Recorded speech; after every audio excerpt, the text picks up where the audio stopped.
My name is Lisa Marie. I lost both my parents in a car accident when I was 18. Because I had to take care of my younger sister, who is 4 years younger than me, I had to leave high school.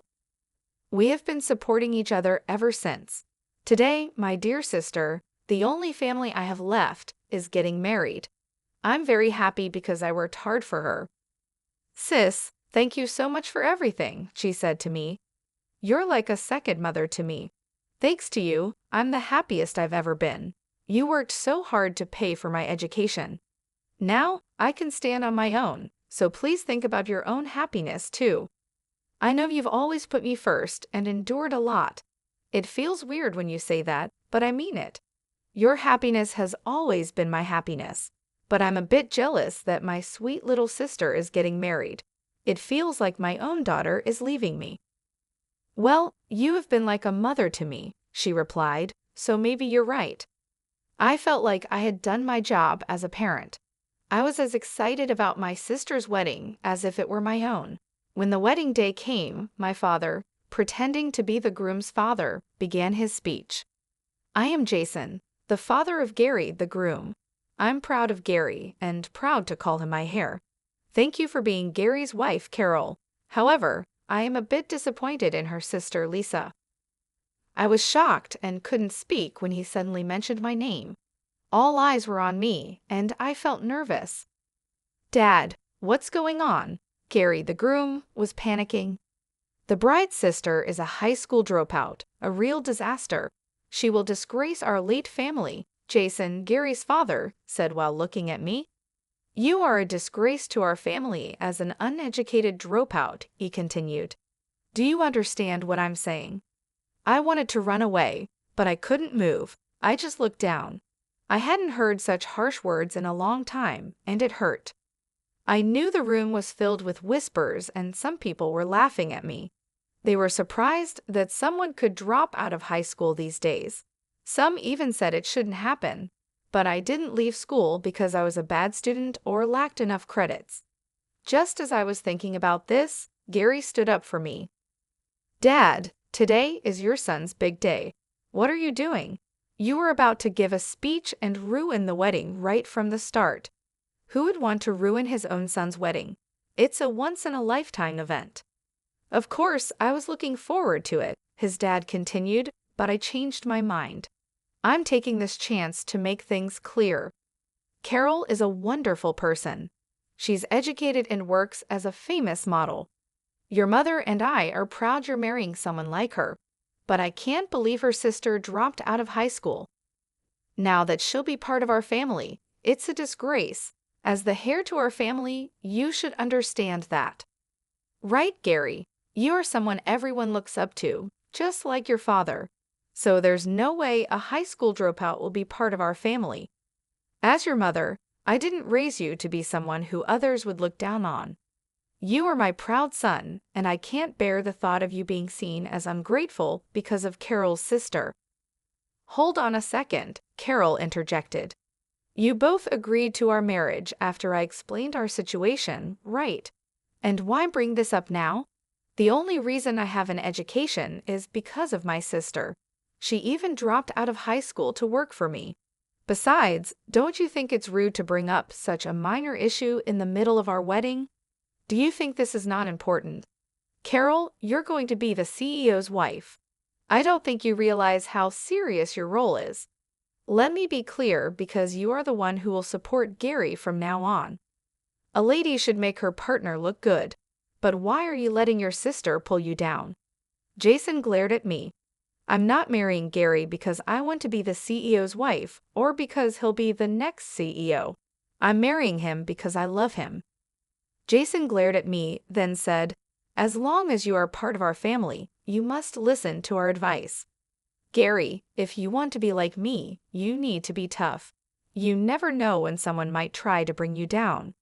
Kelly, if you really love Gary, you should think about leaving your sister behind. What do you think, dear? Isn't that a sensible idea? Gary responded, Dad, that's enough. Why are you being so cold? Lisa is going to be my sister-in-law. We should treat her well. I won't let anyone separate them. Jason replied, I do care about you and Kelly. Asking Kelly to leave her sister is like asking her to leave her own parents. That's ridiculous, and I won't agree to it. Feeling guilty, I said, it's all my fault. You shouldn't argue on such a happy day. Kelly, from now on, Gary's parents will be like your own parents. But what they're saying is also important. Someone added, at least she understands the situation. They taught her that much in junior high. Jason continued, that doesn't change the fact that she's a loser. Don't ever come back here. Thank you for raising Kelly well, but only Kelly is welcome in our family. I replied, Kelly, you look beautiful today. I'm just happy I could see you in your wedding dress. I'm sorry I wasn't enough. I hope you and Gary will be happy. Gary, please take care of her. I tried to stay calm, thinking about Kelly's happiness with Gary. Ladies and gentlemen, I apologize for the disturbance, I said as I walked towards the door. Let's continue celebrating Gary and Carol's marriage. No one paid attention to me as I left. Just when I thought everyone was against me, Kelly called out, Lisa, wait. Kelly then said, how can I stay quiet when they say such ridiculous things to you? Gary, I'm sorry our wedding is a mess. It might get worse, but are we ready for that? I replied, I'm the one who should apologize. I don't have any power, but you don't need to stay silent after hearing such ridiculous comments. Don't worry about me. Thank you. With that, Carol took the microphone and looked sternly at Jason and Laura, her father-in-law and mother-in-law. You two made fun of my sister just because she didn't finish high school, but do you really know who she is? As far as you're concerned, she's just a dropout and a loser. I didn't want to say this, but Jason, my sister is engaged to the business partner of your company. Did you know that? I'm sure you know Frank, the CEO of the company you're closest to. I'm not sure how your rude behavior towards the fiancé of a key business partner will affect your future business. Jason responded, what do you expect me to believe? That Ruth, who dropped out of high school and has no formal education, is engaged to a respectable CEO. You must be joking. If you're going to lie, you might as well make it believable.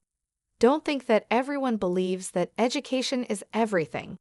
My sister is just waiting to get married because she didn't want to leave me alone. After our wedding, she will officially become his wife. She will be the wife of a CEO of a bigger company than yours, Jason. They are planning a proper wedding soon, and I'm sure you will be invited. Of course, I'll be there, so I guess you wouldn't mind if I tell Frank about what happened today. I'm going to tell him that you lack common sense. Are you trying to scare me by telling such weak lies? Jason was taken aback. Hold on, she doesn't seem like she's lying. Carol continued, I'm not going to be scared by this. I would never lie in front of so many people. If you insult my sister again, I will definitely tell Frank what you did today. I'm curious what he would do if he found out that the person who insulted his beloved fiancé was the CEO of his business partner. If you want, I can have him come down here right now. I'm sure that Frank, who loves my sister enough to wait for her, would come here immediately. He is so generous that he will accept all of my sister's faults. Well, what do you say? Frank is an important business partner, isn't he? I don't think it's a good idea to upset him. If Carol is telling the truth, we could lose business partners, and our company's profits might drop. What are we going to do? Let's calm down. Today is your big wedding day, Kelly. Let's not argue today. I came here to see you happy. Aren't you upset they said such awful things to you? I won't forgive them until they apologize to you. Yes, I'm angry, but I don't want to ruin your wedding. I'm just happy that you are getting married. I've been looking forward to this day for a long time, and I don't want to spoil it. I feel more sorry than anything else.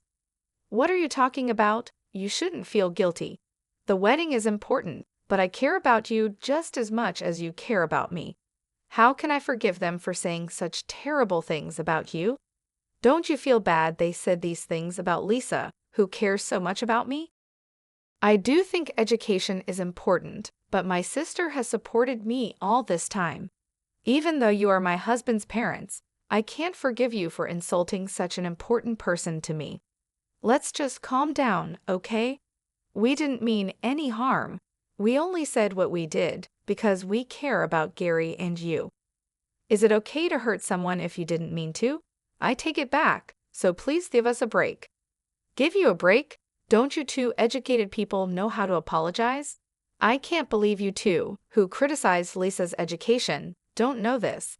I'm worried about being family with such people. Scene, you have every right to be angry. Let me apologize. Lisa, I am sorry for my rudeness. Oh no, you don't have to worry about it anymore. I just want Carol to be happy. Lisa, don't be so naive. What about you, Laura? Are you against apologizing to my sister? You said it's the wife's job to make her husband look good. Then Laura made a disgusted face but apologized. Lisa, I'm sorry. Oh, it's okay. The hall was quiet, and I didn't know what to do, but Carol calmed down a bit and began to speak. I apologize for interrupting again. Everyone has their own challenges in life. My parents died in a car accident when I was very young. My sister, who was in high school then, dropped out to take care of me. I am truly thankful to her.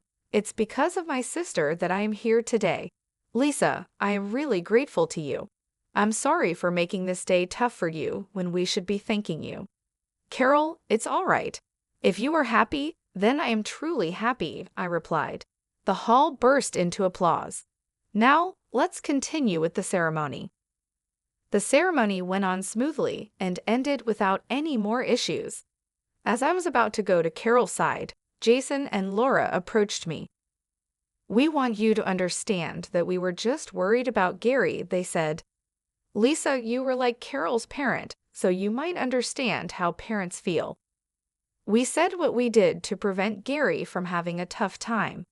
Please understand that we didn't mean to hurt you.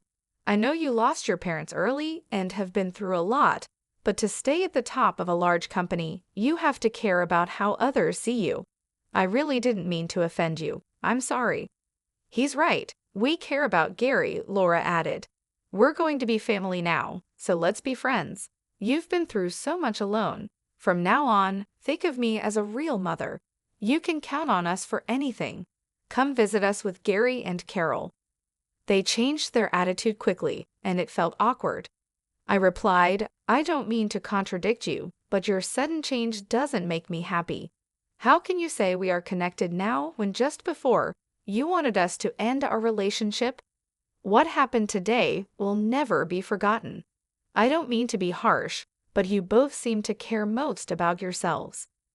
You say it was for Gary, but it feels like it was more for your public image. I can't imagine ruining your son's wedding for that reason if I were in your place. I wouldn't have done something like that at Carol's wedding. No, that's not true. If it were me, I wouldn't. You're right. We only care about Gary. If you're really thinking about Gary, why don't you apologize to him for today's mess before judging me? Because of you both, Gary was very embarrassed. It's sad to see your own parents embarrass the family of the person you love. I just want Carol to be happy, and with my fiance's help, I'll make sure of that. I've heard a lot in the past, so things like today don't bother me much. But if you ever hurt Carol again, please know that I won't forgive you. She is my precious sister. I held back because it was her wedding, but I feel better now that I've spoken up. Of course, we will treat Carol as if she were our own daughter. We fully support her marriage to Gary. You could be sure of that. Carol and Lisa are important to us. Did they really think that trying to charm me now would make me agree that we should get along? I'm glad to hear that. Excuse me, I want to go see Carol.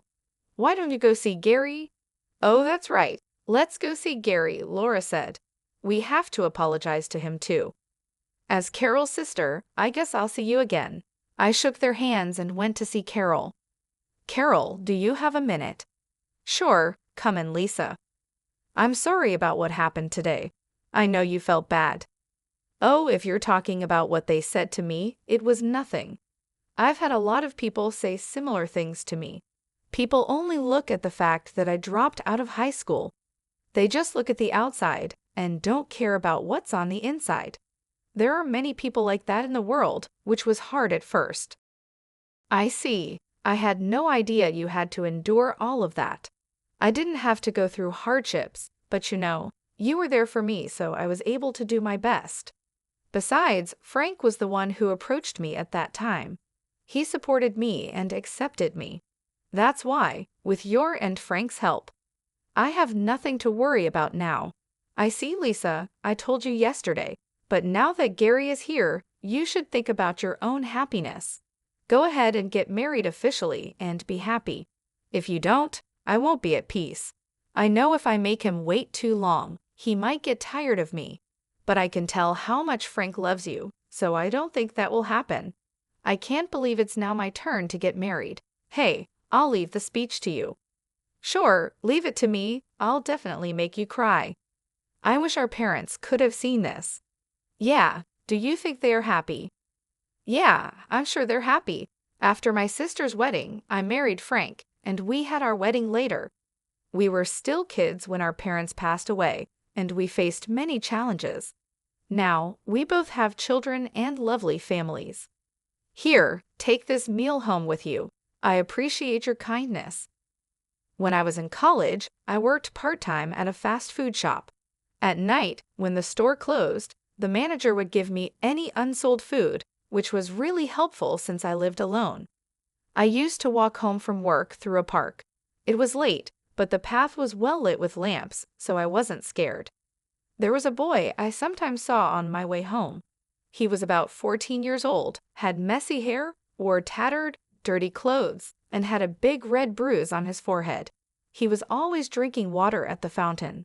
I always wondered how a young kid could be out alone so late. I thought maybe his parents were not home, or they didn't mind him being out late. One night, I saw him digging in a trash can. I called out to him, "Hey, are you hungry?" The boy stared at me, silent, then nodded. "Do you want this food?" I offered, holding out the paper bag in my hand. "Can I eat it?" he asked. "I work at a fast food restaurant, and this food was not sold, so you can have it. I got it for my dinner, but I can buy something else later from a store." With that in mind, I handed the bag to the boy. He said thank you, sat down on the bench, and started eating. I sat next to him and watched him eat. "Wow, there's a lot of food in here," he said, happily eating the meal. "Is your house nearby?" I asked. "Yeah," the boy replied. "Is anyone at home right now?" "Yeah, my mom is at home, but she's in bed because she's sick." I see. As we talked more, I learned that the boy lived with his mother. His father had died when he was very young. His mother had been ill recently and couldn't work, and they had very little money.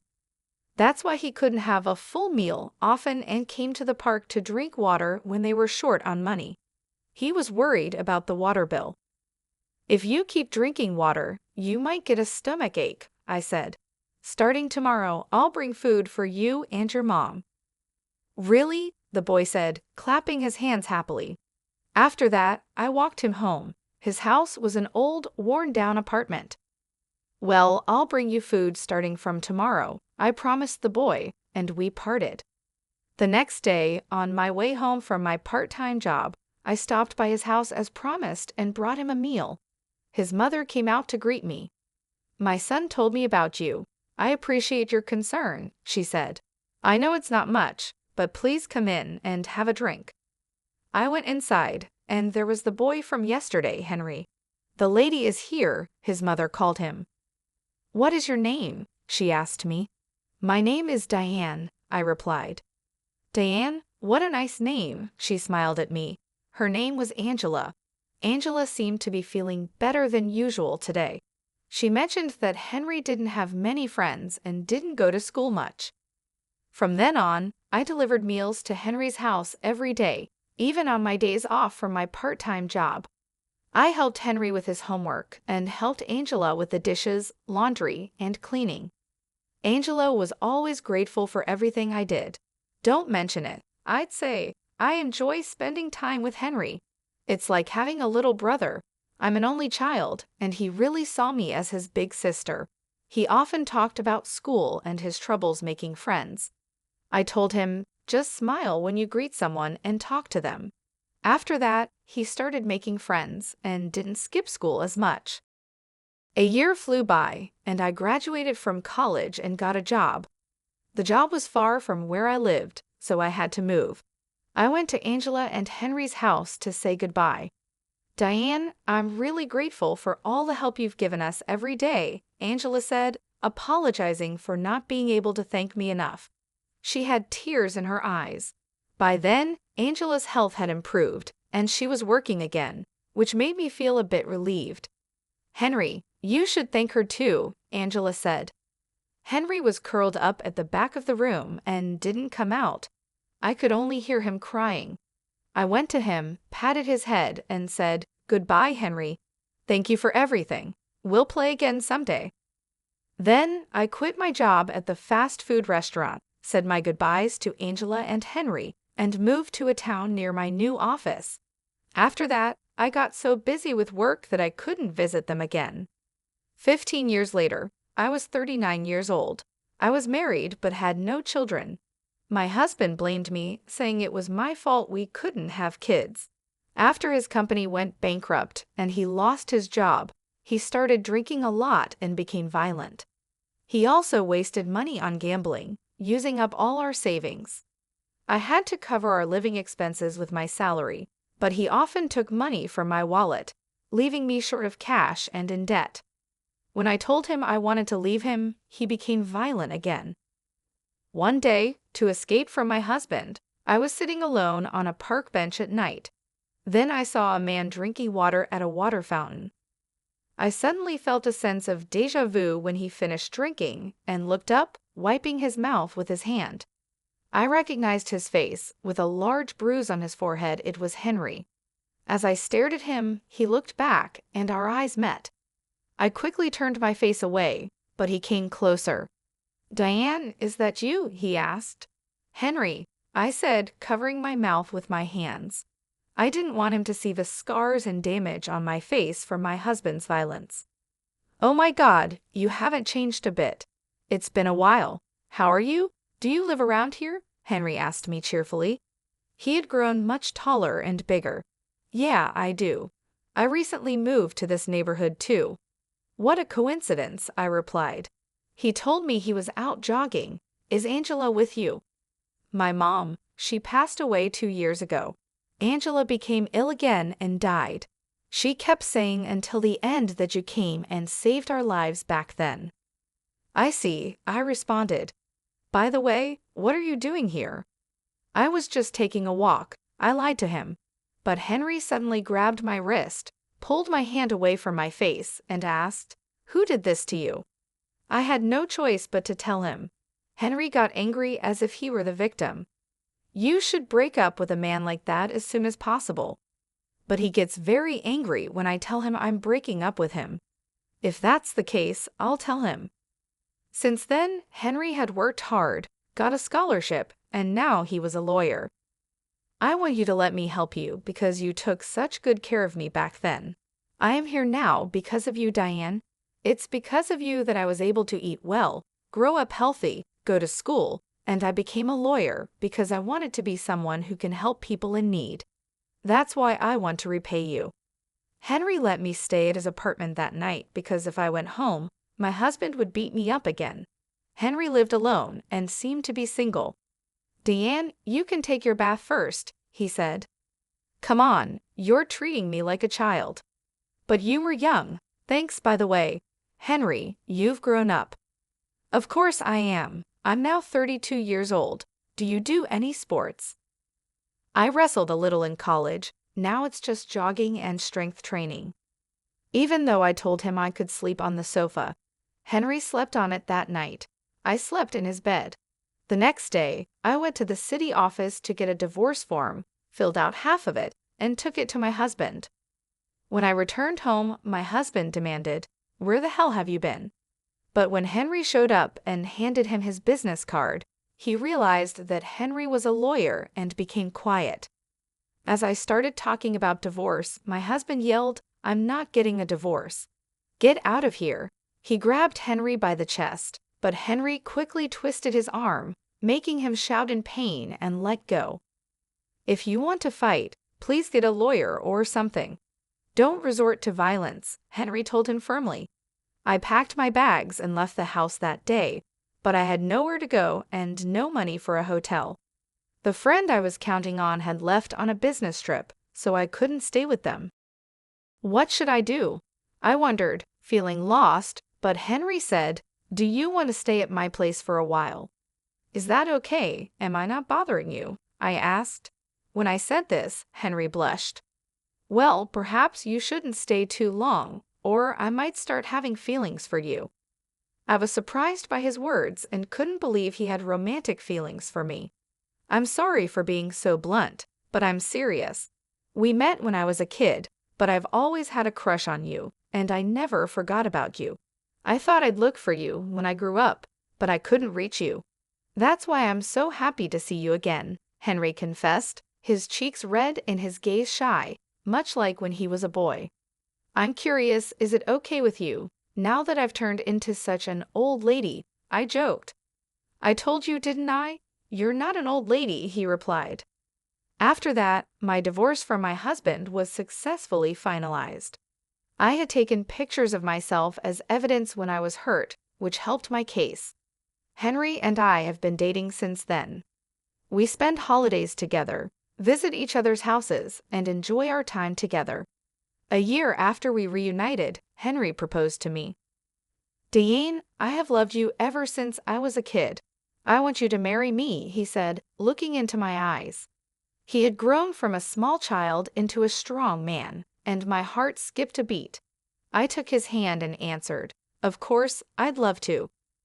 Henry cried as he hugged me.